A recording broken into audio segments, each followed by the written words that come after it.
walang tinukoy lalo kaugnay ng magkakasunod na aksyon ng China sa mga sasakyang pandagat ng Pilipinas. Pero naglabas ng pahayag ang mga foreign ministers ng ASEAN o Association of Southeast Asian Nations kaugnay ng South China Sea.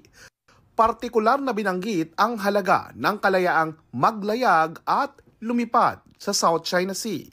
Gayon din ang pagrespeto sa mga legal at diplomatic na proseso na hindi nagbabanta o gumagamit ng puwersa alinsunod sa mga international law tulad ng UNCLOS.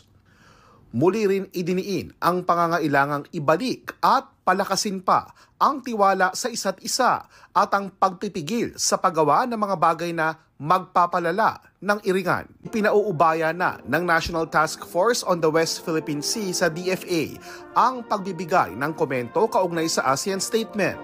Wala pang bagong pahayag ang Chinese Embassy sa Pilipinas kaugnay dito.